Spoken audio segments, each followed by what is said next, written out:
നമ്മളിപ്പോൾ കേൾക്കുന്നതല്ലേ, നമ്മുടെ മകനോ മകളോ അന്യമതസ്ഥനായ ഒരാളെ അല്ലെങ്കിൽ ഒരു മതസ്ഥയായ ഒരു കുട്ടീനെ കല്യാണം കഴിച്ചുകൊണ്ട് പോകുമ്പോൾ ഓരോ വീട്ടിലും നടക്കുന്ന വിഷമങ്ങൾ നമ്മൾ ഒത്തിരി കേൾക്കാറുണ്ട് അല്ലേ. എൻ്റെ തൊണ്ടയ്ക്കൊരു ചെറിയ പ്രശ്നമുണ്ട് എന്നാലും. അപ്പം പലപ്പോഴും മാതാപിതാക്കൾ ഭയങ്കര ദുഃഖം നമ്മൾ കേൾക്കുമ്പോൾ പെട്ടെന്ന് ഒരു അടി കിട്ടിയ പോലെ ആയിരിക്കും അല്ലേ. അതായത് അപ്പം നമ്മൾ ചോദിക്കും, മിക്ക മാതാപിതാക്കളും ചോദിക്കും, എങ്ങനെയുണ്ട് വീട്ടുകാരെങ്ങനെയുണ്ട്, എന്താ ജോലി എന്നാന്നൊക്കെ ചോദിക്കും. അപ്പോൾ അവർ പറയും ലിവിങ് ടുഗദറാന്ന് പറയും, ചിലർ പറയും കൂടെ ജോലി ചെയ്യുന്നതാന്ന് പറയും. ഒരു വിവരവും ചിലപ്പോൾ കൂടുതലായിട്ടൊന്നും അറിയത്തില്ലായിരിക്കും. അപ്പം മിക്കവാറും മാതാപിതാക്കൾ അവരുദ്ദേശിക്കുന്ന അത്ര എത്താതെ വരുമ്പോൾ എതിർക്കാൻ ശ്രമിക്കുമ്പം മക്കൾ എന്ത് കാണിക്കും? അവർ വാശിക്ക് അതിൽ തന്നെ ഉറച്ചു നിൽക്കും ഇല്ലേ.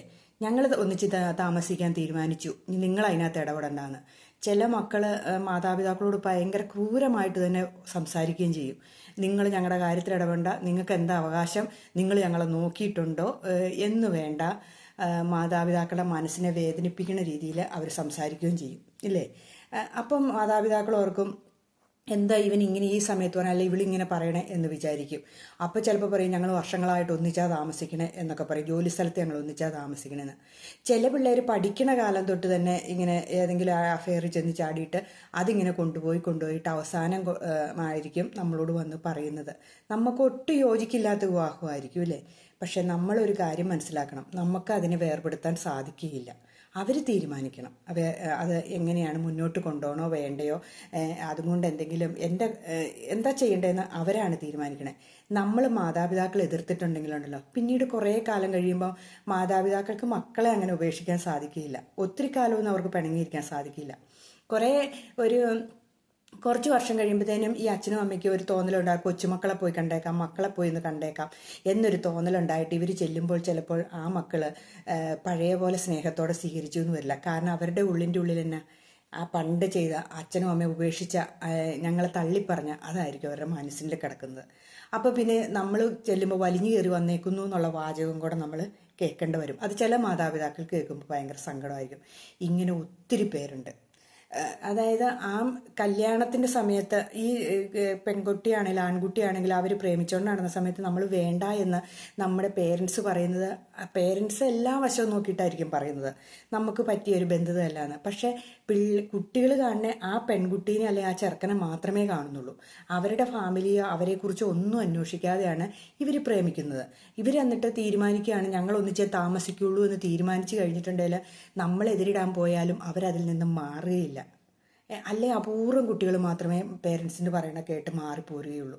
അല്ലാത്തവർ ഇപ്പോഴത്തെ ഒരു ട്രെൻഡാണ് ഫേസ്ബുക്കോ ഇൻസ്റ്റഗ്രാം അല്ലെങ്കിൽ ഏതെങ്കിലും വാട്സപ്പിൽ കൂടെയൊക്കെ പരിചയപ്പെട്ട് കല്യാണം കഴിക്കാമെന്ന്. ഒരു പരിചയമില്ലാത്ത ഒന്നും അറിയുന്ന പോലും ആയിരിക്കുകയില്ല. അപ്പം നമ്മൾ പറയുമ്പം ആ കുട്ടികളുടെ ഉള്ളിൽ നമ്മളോടൊരു വൈരാഗ്യമാണ് ഉണ്ടാകുന്നത് ഇല്ലേ. നമ്മൾ എന്ത് പറഞ്ഞാലും അവർക്കത് പോസിറ്റീവായിട്ട് എടുക്കുകയില്ല. അവരാ ഞാൻ പിടിച്ച മുയലിന് 3 കൊമ്പെന്നും പറഞ്ഞ് അവിടെ തന്നെ ഇരിക്കുകയുള്ളൂ. അപ്പം ഇപ്പം നമ്മുടെ നാട്ടിൽ നിന്ന് വിദേശത്തിന് പോകുന്നു അല്ലെങ്കിൽ മറ്റുള്ള സ്ഥലത്ത് പോകുന്ന കുട്ടികൾ എങ്ങനെയാണ് ജീവിക്കുന്നതെന്ന് നമുക്കറിയാം. നമ്മളൊരു വിശ്വാസത്തിൻ്റെ പുറത്തല്ലേ നമ്മൾ ജീവിക്കുന്നത്. അവർ പോയിട്ട് അവർ തെറ്റൊന്നും ചെയ്യുന്നില്ലായിരിക്കാം, അവർ നന്നായിട്ടായിരിക്കും ജീവിക്കണേ, അവർ ഒരു തെറ്റിലും പോകില്ല എന്നൊരു ഉറച്ച വിശ്വാസത്തിൽ നമ്മൾ പ്രാർത്ഥനയോടുകൂടി ഇരിക്കുന്നു. അവരൊരു സമയത്ത് പറയുകയാണ് ഞങ്ങളിങ്ങനെ ലിവിങ് ടുഗദറായിട്ട് താമസിച്ചുകൊണ്ടിരിക്കുകയായിരുന്നു, ഞങ്ങൾ തമ്മിൽ കല്യാണം അന്ന് നേരത്തെ കഴിച്ചാന്നും പറഞ്ഞ് ഒക്കെ വരുന്ന ഇപ്പോൾ ഇഷ്ടം പോലെയുണ്ട്. അപ്പം നമ്മൾ ചിന്തിക്കണം, അപ്പം അതിൻ്റെ പേരിൽ നമ്മൾ വഴക്കുണ്ടാക്കാൻ പോയിട്ട് ഒരു പ്രയോജനമില്ല. ആ മക്കളെ അവരുടെ ഇഷ്ടത്തിന് അങ്ങ് വിട്ടേക്കുക, അത് മാത്രമേ മാർഗമുള്ളൂ. ഒഴിവാക്കാൻ നമുക്ക് പറയാം, നമുക്ക് അതിൻ്റെ കാര്യകാരണ സഹിതം നമുക്ക് പറഞ്ഞു കൊടുക്കാൻ പറ്റും ഇല്ലേ. അതായത് ഒരു 25 വയസ്സ് തൊട്ടൊരു 30 വയസ്സ് വരെയുള്ളവരോട് നമുക്ക് പറഞ്ഞു കൊടുക്കാം. 30 വയസ്സ് കഴിഞ്ഞ ഒരാളാണ് ഇങ്ങനെ നമ്മളോട് കല്യാണം കഴിക്കാൻ ഇടയ്ക്കിടയ്ക്ക് നമ്മളിങ്ങനെ സൂചിപ്പിച്ചുകൊണ്ടിരിക്കണം. അത് ചെയ്യണം, നമ്മൾ കല്യാണം കഴിക്കണം, നീ ഇങ്ങനെ ഒറ്റത്തടിയായിട്ട് നടന്നിട്ട് കാര്യമില്ല, ഒരു കല്യാണം വേണം, അതിൻ്റെ ഗുണങ്ങളും പറഞ്ഞു കൊടുക്കണം. അപ്പോൾ അവരെന്തെങ്കിലും ദോഷവശങ്ങൾ വരും കല്യാണം കഴിക്കും. ഇപ്പോഴത്തെ പിള്ളേരോട് കല്യാണത്തെക്കുറിച്ച് പറയണത് തന്നെ ഇഷ്ടമല്ല എന്നാണ് പറയുന്നത്. ആൺപിള്ളേരാണേലും പെൺപിള്ളേരാണെങ്കിലും ഒട്ടും താല്പര്യമില്ല, നിങ്ങളൊക്കെ ജീവിച്ച പോലെ ജീവിക്കേണ്ട. പ്രത്യേകിച്ച് കുടുംബത്തിലെ അച്ഛനും അമ്മയും തമ്മിൽ ഒരു വഴക്കും കൂടെയുള്ള പിള്ളേരാണെങ്കിൽ അവർക്ക് ഒട്ടും താല്പര്യമില്ല കല്യാണം കഴിക്കാൻ. അപ്പം അവരിങ്ങനെ ഒരു അഫെയറിൽ ചെന്ന് ചാടിക്കഴിയുമ്പം നമ്മളിങ്ങനെ പറയുകയാണ്, നീ അങ്ങനെ ഒന്നും പോകരുത്, നിങ്ങളിങ്ങനെ കല്യാണം കഴിക്കണം എന്ന് പറഞ്ഞാൽ ആ മക്കളെ അംഗീകരിക്കുകയില്ല നമ്മളെ. നിങ്ങൾ എന്തർത്ഥത്തിലാണ് പറയുന്നത്, നിങ്ങൾക്ക് അതിനുള്ള യോഗ്യതയുണ്ടോ എന്നൊക്കെ നമ്മളോട് ചോദിക്കുന്ന ഒരു അവസ്ഥയിലേക്ക് വരും. അത് നമ്മുടെ ഹൃദയത്തിനെ കൊള്ളുന്ന വാക്കുകളായിരിക്കും. ഈ നമ്മൾ ശ്രദ്ധിച്ചിട്ടുണ്ടോ, നമ്മൾ ഭാഗം ന്യായീകരിക്കാൻ വേണ്ടി നമ്മൾ മറ്റുള്ളവരെ എതിർത്ത് തന്നെ പറയും. അത് അവരുടെ മനസ്സിനെ ഹർട്ട് ചെയ്യുന്ന രീതിയിൽ തന്നെ സംസാരിക്കും. ഒട്ടുമിക്ക മക്കളും കാണിക്കുന്നത് എന്നാണെന്നറിയാവോ, അച്ഛനമ്മമാരെ വളരെ മോശമായിട്ട് പറയും അവരുടെ കാര്യം സാധിക്കാൻ വേണ്ടിയിട്ട്. കുറേ കഴിയുമ്പോൾ അവർക്ക് മനസ്സിലാകും. പക്ഷേ മനസ്സിലായിട്ട് അപ്പം മനസ്സിലാകുമ്പോഴും ഈ അച്ഛൻ്റെയും അമ്മയുടെയും മനസ്സിലുണ്ടായ വേദനയെ മക്കൾ അറിയില്ല അല്ലേ. നമ്മളൊരു നിസ്സാര ഒരു കല്യാണത്തിന് വേണ്ടിയിട്ട് അല്ലെങ്കിൽ ഒരു പെണ്ണിനെ ഇഷ്ടപ്പെട്ടിട്ട് അവരെക്കുറിച്ച് ഒന്നും അറിയാതെ അത് മതി എന്ന് പറഞ്ഞിരിക്കുമ്പോൾ നമ്മൾ ചിലപ്പോൾ നല്ല മാർഗത്തിനായിരിക്കും അവരോട് പറഞ്ഞ് അവരെക്കുറിച്ച് അന്വേഷിക്കണം എന്ന് പറയുന്നത്. അതുപോലും ചില കുട്ടികൾ സമ്മതിക്കില്ല. അവരെക്കുറിച്ച് അന്വേഷിക്കണം, ഞാൻ ഈ പെൺകുട്ടീനെ മാത്രമേ ഇഷ്ടപ്പെട്ടുള്ളൂ എന്ന് പറയും. പിന്നെ അവരുടെ ജീവിതത്തിൽ എന്തെങ്കിലും പ്രശ്നം ഉണ്ടാകുമ്പോഴാണ് അപ്പം നമ്മൾ പറയും നമ്മൾ നേരത്തെ പറഞ്ഞാലേന്ന്. അപ്പോൾ അവിടെ തുടങ്ങി വീണ്ടും പ്രശ്നങ്ങളിലേക്ക് വരികയും ചെയ്യും. അപ്പോൾ ഒന്നും രണ്ടും അച്ഛനും അമ്മയും കൂടെ പറഞ്ഞു, മക്കളുമായിട്ട് പറഞ്ഞു, അതിനിട വരുത്തും ഇല്ലേ. അപ്പം നമ്മൾ ചിന്തിക്കേണ്ടത് നമ്മൾ അതിൻ്റെ വരും വരായിക പറഞ്ഞു കൊടുക്കുക. അവർക്ക് അതിലാണോ താല്പര്യം എങ്കിൽ അത് നമ്മളങ്ങ് നടത്തി കൊടുത്തേക്കുക. അവർ ഒഴിവാകാൻ സാധ്യതയില്ല എങ്കിൽ നിങ്ങൾ അവരുടെ ഇഷ്ടത്തിന് അങ്ങ് വിട്ടേക്കുക. നമ്മൾ പറഞ്ഞിട്ട് മാറാൻ തീരുമാനിച്ചിട്ടില്ലെങ്കിൽ പിന്നെ നമ്മൾ എന്തോരം പറഞ്ഞിട്ട് കാര്യമുണ്ടോ. നമ്മൾ പിന്നെ പറഞ്ഞ് അതൊരു പ്രശ്നമാക്കാമെന്ന് മാത്രമേ അല്ലേ ഉള്ളൂ. മിക്ക കുടുംബങ്ങളിലും എന്നാ പറയണേ, ഇങ്ങനെ പ്രേമിച്ച് നടക്കുന്ന മക്കൾക്ക് പറ്റുന്ന അവസ്ഥയാണിത്. അവസാനം പിന്നെ ഈ അച്ഛനും അമ്മയും കൂടെ ചെന്ന് അവരെ കൊണ്ടുവരാനൊക്കെ മനസ്സ് വയ്ക്കും. പക്ഷെ ആ കല്യാണത്തിൻ്റെ സമയത്തുണ്ടായ ഏക്കച്ചക്കൽ പിന്നീട് ഇവരുടെ മനസ്സിൽ നിന്ന് അതൊന്നും കുറയില്ല. എന്നാലും എന്നെ ആ സമയത്ത് തള്ളി പറഞ്ഞതല്ലേ, ഞങ്ങളെങ്ങനെ ജീവിക്കുന്നത് പോലും അന്വേഷിച്ചില്ലല്ലോ എന്നൊക്കെ പറഞ്ഞ് പിന്നീട് ന്യായീകരിക്കുന്ന ഒത്തിരി മക്കളുണ്ട് കേട്ടോ. പക്ഷെ ആ സാഹചര്യം എന്നാന്ന് ഈ മക്കള് മനസ്സിലാക്കണില്ല. അവരും ആ സാഹചര്യത്തിലേക്ക് എത്തിയാൽ മാത്രമേ അവർക്ക് അതിൻ്റെ ഇത് മനസ്സിലാകുകയുള്ളൂ അല്ലേ. അതായത് പിന്നെ അവരുടെ മക്കളും വലുതാക്കി ആ ഒരു അവസ്ഥയിലേക്ക് ആ മക്കൾ എത്തുമ്പോഴാണ് എൻ്റെ അച്ഛനും അമ്മയും അനുഭവിച്ച എന്താണെന്ന് ഒരു വിഷമം ഇവർ മനസ്സിലാക്കുള്ളൂ. പക്ഷേ 99% മക്കളും അച്ഛനമ്മമാരെ അംഗീകരിക്കാൻ റെഡിയല്ല. നമ്മൾ ചില ചാനലുകളിലും ഒക്കെ വന്നിട്ട് ചില പിള്ളേർ പറഞ്ഞിട്ട് എന്നെ അച്ഛനും അമ്മയും ഇറക്കി വിട്ട ഈ റിയാലിറ്റി ഷോയിലൊക്കെ നമ്മൾ കാണാറില്ലേ, അങ്ങനെ ഇറക്കി വിട്ടാൽ എൻ്റെ ഇഷ്ടത്തിന് കല്യാണം കഴിച്ചതാണ്, പക്ഷേ ഞാൻ പ്രതീക്ഷിച്ചിരിക്കും അച്ഛനെയും അമ്മേനെ എന്നൊക്കെ പറയുന്നത് നമ്മൾ കേട്ടിട്ടില്ലേ. ഒന്ന് ഓർത്ത് നോക്കി, എത്ര വേദനയോട് കൂടിയായിരിക്കും ഒരു കൊച്ചിനെ നമ്മളൊരു നിലയിലെത്തിക്കുമ്പോൾ എന്ത് വേദനയോട് കൂടിയായിരിക്കും അവരെ നല്ല നിലയിലെത്തിച്ച് അവരിങ്ങനെ കാണിക്കുമ്പോൾ ഉണ്ടാകുന്ന വിഷമം എന്ന് പറയുന്ന ഒരു ഭയങ്കര വിഷമം അല്ലേ. അവസാനം നമ്മളൊന്നും അല്ലാതെ അത് അംഗീകരിക്കുക എന്ന് വെച്ചാൽ അതിലേറെ നല്ല മനസ്സുള്ള പേരൻസിന് മാത്രമേ സാധിക്കുകയുള്ളൂ. അംഗീകരിച്ച ആ കല്യാണം നടത്തി കൊടുക്കുക എന്നതൊക്കെ അതുപോലെയുള്ളവർക്ക് മാത്രമേ ഇത് സാധിക്കുകയുള്ളൂ. എല്ലാ പേരൻസിനും ഒന്നും അത് സാധിച്ചൊന്നും വരില്ല. ചിലർ അഭിമാനബോധം കൊണ്ട് അങ്ങനെ ചെയ്യണുണ്ട്. അത് ഒട്ടും ചെയ്യരുത്. എന്നാന്ന് വെച്ചിട്ടുണ്ടെങ്കിൽ നമ്മുടെ സുഹൃത്തുക്കൾ എന്തു പറയും, നമ്മുടെ കുടുംബക്കാരെന്തു പറയും, അതിലൊന്നും ഒരു അർത്ഥവും ഇല്ല. നമ്മുടെ കുടുംബക്കാരെ മറ്റുള്ളവരല്ല നമ്മുടെ കുടുംബത്തിലെ കാര്യം തീരുമാനിക്കണം ഇല്ലേ. നമ്മുടെ മകൻ്റെ കാര്യം അല്ലെങ്കിൽ മകളുടെ കാര്യം തീരുമാനിക്കണം നമ്മളായിരിക്കണം. അപ്പം നമുക്ക് അതായത് അച്ഛനും അമ്മയ്ക്കും മക്കൾക്കും കൂടെ മാത്രമേ ആ തീരുമാനം എടുക്കാൻ പറ്റുള്ളൂ. മറ്റുള്ളവർ എന്ത് വിചാരിക്കണം ആരോടും ചോദിക്കേണ്ട കാര്യമില്ല. നമ്മുടെ മക്കൾ ആരെ കല്യാണം കഴിക്കണം ആരെ കല്യാണം കഴിക്കേണ്ട എന്ന് തീരുമാനിക്കണം നമ്മളാണ്. പക്ഷേ അതിനകത്ത് നല്ല വശമുണ്ടോ, നല്ലതാണോ, നല്ലതിലേക്കാണോ മക്കൾ പോകുന്നത് എന്ന് മാത്രം നമ്മൾ ചിന്തിക്കുക. നല്ലതാണെങ്കിൽ അതിൽ നിന്ന് ഒഴിവാകാൻ മക്കൾ റെഡി അല്ലെങ്കിൽ നമ്മളതങ്ങ് നടത്തി കൊടുത്തേക്കുക. അപ്പോൾ നമുക്ക് ആ അച്ഛനും അമ്മയും മോശക്കാരാണെന്നുള്ള ആ ചീത്തപ്പേര് ഒഴിവാകും. പിന്നീട് അവരെ വേറെ വിട്ടേക്കുക, അവർ വേറെ പോയി താമസിക്കാൻ പറയുക. അല്ലാതെ നമ്മുടെ കൂടെ താമസിച്ച് ഒന്നും രണ്ടിൻ്റെയും പേരിൽ വാക്കുകൾ പറഞ്ഞ് കയറി പറഞ്ഞ് അവസാനം വഴക്കിലേക്ക് എത്താണ്ടിരിക്കാൻ അത് സഹായിക്കും. ഒരിക്കൽ പോലും കൂടെ താമസിച്ച് വഴക്കുണ്ടാക്കാൻ ഇടവരുത്തരുത്. കാരണം ഇങ്ങനെ കിട്ടുമ്പം ഒരു പ്രശ്നമുള്ള എന്താണെന്ന് വെച്ചാൽ നമ്മുടെ വീട്ടിൽ അവർ താമസിക്കണമെങ്കിൽ പല കാര്യങ്ങൾക്കും ഒരു ഇഷ്ടക്കേട് വരാൻ മാതാപിതാക്കളുടെ ഇടയിലാണെങ്കിലും മരുമകളുടെ ആണെങ്കിലും മകൻ്റെ ആണെങ്കിലും ഇടയിൽ ഉണ്ടാകാൻ സാധ്യത കൂടുതലാണ്. കാരണം അവരുടെ സാഹചര്യം വേറെ വന്ന് ഈ പെൺകുട്ടീനെ നമുക്ക് അംഗീകരിക്കാൻ ചിലപ്പം മനസ്സ് വന്നില്ല. അപ്പം സ്വാഭാവികമായിട്ടും അവർ വേറെ താമസിക്കുന്നതായിരിക്കും നല്ലത് ഇല്ലേ. എല്ലാം മനസ്സിലാക്കി അവർ വേറെ പോകുന്നതാണ് നല്ലത്.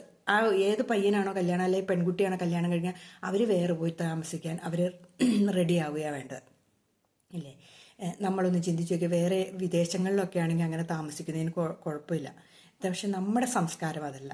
നമ്മുടെ സംസ്കാരം എന്ന് വെച്ചാൽ കല്യാണം നടത്തി അന്തസ്സായിട്ട് ഒരു ഭാര്യയായിട്ട് അല്ലെങ്കിൽ ഒരു ഭർത്താവുമായിട്ട് ജീവിക്കുന്നതാണ് നമ്മുടെ സംസ്കാരം. അതല്ല അവർക്ക് ആർക്കെങ്കിലും ഒരാൾക്ക് എന്തെങ്കിലും പറ്റിക്കഴിഞ്ഞാൽ മാത്രമേ അവർ നമ്മൾ രണ്ടാം വിവാഹത്തെക്കുറിച്ച് പോലും നമ്മൾ ചിന്തിക്കുന്നുള്ളൂ ഇല്ലേ. അല്ലെങ്കിൽ ഒറ്റ വിവാഹത്തിലാണ് നമ്മൾ ജീവിക്കണമെന്ന് ആഗ്രഹിക്കുന്നത്. അപ്പം നമ്മൾ നല്ലത് ഏതാണോ നമുക്ക് യോജിച്ച ഏതാണോ എന്ന് നോക്കി നമ്മൾ തിരഞ്ഞെടുക്കുന്ന ഒരു സംസ്കാരമാണ് നമ്മുടെ ഉള്ളിലുള്ള നമ്മുടെ നാട്ടിൻ പുറത്തുള്ളത്. അപ്പം ഇതുപോലെ ഇന്നത്തെ കുട്ടികളോട് നമ്മൾ പറഞ്ഞു കൊടുക്കുകയാണ് നമുക്ക് യോജിച്ചതായിരിക്കണം, നമ്മുടെ കുടുംബത്തിന് യോജിച്ചാന്നൊക്കെ പറഞ്ഞു കൊടുത്താൽ അവരതിനെ അംഗീകരിക്കാൻ, നമ്മുടെ കുടുംബത്തിൽ എന്താ പ്രത്യേകത ഇരിക്കുന്നതെന്ന് ചോദിക്കുന്ന മക്കളാണുള്ളത്. നമ്മുടെ കുടുംബത്തിൽ എന്തുണ്ട്, നമ്മുടെ കുടുംബത്തിൽ നിങ്ങൾ എങ്ങനെയാണ് താമസിക്കുന്നത്, അച്ഛനെയും അമ്മേനെയും ചോദ്യം ചെയ്യുന്ന മക്കളാണെന്നുള്ളത്. ഒരു മക്കളും വിദ്യാഭ്യാസ കാലത്താണെങ്കിൽ പോലും മക്കളോടൊന്ന് നന്നായിട്ട് പഠിക്കാൻ പറയാൻ പോലും നമുക്ക് സാധിക്കുന്നില്ലാത്ത അവസ്ഥയില്ല ഇപ്പം പല മാതാപിതാക്കളും, അല്ലേ? നമ്മുടെ മക്കളോടൊന്ന് പഠിക്കാൻ പറഞ്ഞു നോക്കി, അവർ നമ്മളോട് പറയുന്ന വാചകങ്ങൾ കേൾക്കാം. നിങ്ങൾ ഞങ്ങളുടെ കാര്യത്തിലാണ്, ഞങ്ങൾ പഠിക്കാനുള്ള പഠിച്ചോളാം, ഏത് സമയം പഠിപ്പ് എന്ന് പറഞ്ഞ് പുറകെ നടക്കേണ്ട കാര്യമില്ല, ഇങ്ങനെ പറയും. അത് തന്നെയാണ് അവർ ജീവിതത്തിലും പറയുന്നത്. അവരൊരാളെ പാർട്ട്ണറെ തിരഞ്ഞെടുത്ത് കഴിയുമ്പോൾ അവർ പറയണ ഞങ്ങളുടെ കാര്യത്തിൽ ഇടപെടേണ്ട, ഞങ്ങൾക്കറിയാം ജീവിക്കാൻ എങ്ങനെയാണ്. ഇപ്പം ലിവിങ് ടുഗദറായിട്ട് ജീവിക്കാനാണെങ്കിൽ അത് ഞങ്ങൾക്കറിയാം, ഞങ്ങളിപ്പോൾ തൽക്കാലം കല്യാണം കഴിക്കാനാണ്, ഞങ്ങളിങ്ങനെ ജീവിക്കാനാണ് തീരുമാനിച്ചേക്കണേ എന്ന് പറഞ്ഞിട്ടുണ്ടെങ്കിൽ നമുക്കതിന് വല്ല ആൻസറും ഉണ്ടോ? അപ്പം നമ്മൾ പറയണ വാക്കുകൾക്ക് വല്ല വിലയുണ്ടോ? പിന്നെ ഇതോർത്ത് നമുക്ക് വിഷമിക്കാന്നുള്ളൂ. നമ്മളൊരു ലിവിങ് ടുഗദറായിട്ട് ജീവിക്കുകയാണെങ്കിൽ നമ്മളൊരു നാണക്കേട് വിചാരിച്ച് നമ്മൾ എന്നെ കാണിക്കും, നമ്മളത് പൊതിഞ്ഞു വെച്ചുകൊണ്ടിരിക്കാൻ ശ്രമിക്കും. നമ്മുടെ കുടുംബാംഗങ്ങൾ അറിഞ്ഞാൽ നമുക്ക് നാണക്കേടാണ്, നമ്മുടെ സുഹൃത്തുക്കൾ അറിഞ്ഞാൽ നമുക്ക് നാണക്കേടാണ്. ഏതെങ്കിലും കാരണവശാൽ ഏതെങ്കിലും രൂപത്തിൽ ഇത് നാട്ടുകാരോ അല്ല വീട്ടുകാരോ അറിഞ്ഞു കഴിഞ്ഞിട്ടുണ്ടെങ്കിൽ അതിലേറെ മാനക്കേടാണ് എന്നും പറഞ്ഞുകൊണ്ടിരിക്കണം. ഇതൊന്നും വേണ്ട. നമ്മ അടിച്ച വഴിയെ പോയില്ലേ, പോയ വഴി അടിച്ചേക്കുക നമ്മൾ കേട്ടിട്ടില്ലേ? അത് തന്നെ ഇവിടെ വേണ്ടത്. നമ്മൾ അതിനെ അങ്ങ് വിട്ടേക്കുക, അവരുടെ ഇഷ്ടത്തിന് വിട്ടേക്കുക. കുറേ നാൾ പറഞ്ഞു കൊടുക്കുക ഇന്നതൊക്കെ വേണമെന്ന്. ഒരു 25 വയസ്സ് തൊട്ട് ഒരു 30 വയസ്സിനോടിടയ്ക്ക് നമ്മളൊരു 3-4 പ്രാവശ്യമെങ്കിലും നമ്മൾ മക്കളുടെ കല്യാണത്തെ കാര്യത്തെക്കുറിച്ചും എന്താണ് ചെയ്യേണ്ടതെന്നും നമ്മൾ ചോദിക്കുക. ഒരു ജോലി സമ്പാദിച്ച ശേഷം വിവാഹത്തെക്കുറിച്ച് ആലോചിക്കുക. ചില കുട്ടികളുണ്ട് ജോലി പോലും ഇല്ലാണ്ട് കല്യാണം കഴിക്കുന്നവർ. ആ ഒരു അവസ്ഥയൊന്ന് ഓർത്തു നോക്കി. ഒരു പണിയും ചെയ്യാതെ പഠിക്കുന്ന കാലത്ത് എവിടെയെങ്കിലും പ്രേമിച്ചിട്ട് ഒരു പണിയില്ലാത്തവനെ കല്യാണം കഴിച്ച് വന്നു കഴിഞ്ഞാൽ എന്ത് ചെയ്യാമെന്നൊന്ന് വിചാരിച്ച് നോക്കി. അതേറ്റവും ദുഃഖകരമായ, പിന്നെ അച്ഛൻ്റെ അമ്മയുടെയും ചെലവിലാണ് അവർ ജീവിക്കുന്നത്. അതൊരു ശാശ്വതമായ ജീവിതമായിരിക്കുമോ? എപ്പോഴും പ്രശ്നങ്ങളുടെ മുമ്പിലായിരിക്കും അവരുടെ ജീവിതം. അതുകൊണ്ട് അങ്ങനെയുള്ള അവസ്ഥകൾ ഉണ്ടാക്കാതിരിക്കാൻ ശ്രമിക്കുക. എപ്പോഴും നമുക്കൊരു ജോലി കണ്ടുപിടിച്ച് നമ്മൾ സ്വന്തം കാലിൽ നിൽക്കാം എന്ന് ചിന്ത വന്ന ശേഷം മാത്രം വിവാഹത്തെക്കുറിച്ച് ചിന്തിക്കുക. വിവാഹം കഴിക്കുമ്പോൾ മാതാപിതാക്കളുടെ അനുഗ്രഹത്തോടു കൂടി കല്യാണം കഴിക്കുന്നത് ഏറ്റവും നല്ലത്. അതല്ല എങ്കിൽ നമ്മൾ കാര്യങ്ങൾ പറഞ്ഞ് ബോധ്യപ്പെടുക, അതിനുശേഷം വിവാഹം കഴിക്കുക. മാതാപിതാക്കളാണെങ്കിൽ അവരോട് കാര്യകാരണ സഹിതം പറഞ്ഞു കൊടുക്കുക. ഇതിൽ ഇന്ന ദോഷവശങ്ങളുണ്ട്, ഇന്ന നല്ല വശങ്ങളുണ്ട്, ഇതിൽ അംഗീകരിക്കുന്നുണ്ടോ ഇല്ലയോ നമ്മൾ ശ്രദ്ധിക്കുക. അതിനുശേഷം അംഗീകരിക്കുന്നില്ലേ അവരുടെ ഇഷ്ടത്തിന് വിട്ടേക്കുക. അപ്പോൾ നമുക്കും സമാധാനമുണ്ട്, അവർക്കും സമാധാനമുണ്ട്. പിന്നെ ഇങ്ങനെ നമ്മളെ എതിർത്ത് കല്യാണം കഴിക്കണവർ നമ്മുടെ കൂടെ വന്ന് താമസിക്കേണ്ട, നിങ്ങൾ വേറെ താമസിച്ചോളുക എന്ന് പറയാം. സന്തോഷത്തോടു കൂടി പറഞ്ഞു വിടുക, അല്ലാണ്ട് വഴക്കായിട്ട് പറഞ്ഞു വിടണ്ട. സന്തോഷത്തോടു കൂടി അവരെ പറഞ്ഞു വിട്ടേക്കുക. നിങ്ങൾ പോയി വേറെ താമസിച്ച് നിങ്ങളുടെ ജീവിതം കരിപ്പിടിപ്പിക്കുക എന്ന് പറഞ്ഞു കൊടുക്കുക. അല്ലാണ്ട് നമ്മുടെ കൂടെ നിന്നിട്ട് വാളും വട്ടയുമായിട്ട് ജീവിക്കുമ്പം ആ ജീവിതം ഒരിക്കലും ഒരു സന്തോഷകരമായിരിക്കില്ല. അത് മുന്നോട്ട് പോകുന്തോറും പ്രശ്നങ്ങൾ കൂടിക്കൂടി വരികയേ ഉള്ളൂ, ഇല്ലേ? അപ്പം ഇതൊക്കെ നമുക്ക് പറഞ്ഞു കൊടുക്കാൻ പറ്റുന്നത്. അല്ലാതെ മാതാപിതാക്കളെ തെറ്റുകാരായിട്ട് കാണാണ്ടിരിക്കാൻ മക്കൾ ശ്രദ്ധിക്കുക. ഒത്തിരി മക്കളുണ്ട് മാതാപിതാക്കൾ കാരണമാണ് ഇങ്ങനെ ആയത്, വേറെ എവിടെയെങ്ങാണ്ട് ചെന്നാൽ ഇച്ചിരിയോടെ സുഖം കിട്ടും എന്നാണ് മക്കൾ വിചാരിക്കുന്നത്. അങ്ങനെ ഒത്തിരി മക്കളുണ്ട് കേട്ടോ. ഒത്തിരി മാതാപിതാക്കൾ മക്കളിൽ അമിത പ്രതീക്ഷ വെക്കണവരുമുണ്ട്. ഇത് രണ്ടും കൊള്ളില്ല. മക്കള് നമ്മുടെ അടുത്ത് ഈ രാജ്യത്ത് ജനിച്ചുകൊണ്ടാ, അല്ലെങ്കിൽ അച്ഛൻ്റെ അമ്മയുടെയും കൂടെ ജനിച്ചാണ്, ഈ അച്ഛനും അമ്മയും ഇങ്ങനെ ആയതുകൊണ്ടാ എന്നൊക്കെ അവരുടെ കാര്യം കാണാൻ വേണ്ടിയിട്ട്, മക്കളുടെ കാര്യം കാണാൻ വേണ്ടിയിട്ട് കുറ്റപ്പെടുത്തുന്നവരുണ്ട്. ഈ ഇത്രയും ഇങ്ങനെയുള്ള കോളേജ് വിട്ടിട്ട് ഇങ്ങനെയുള്ള സ്കൂൾ വിട്ടിട്ടാണ് പറയുന്നവരുമുണ്ട്.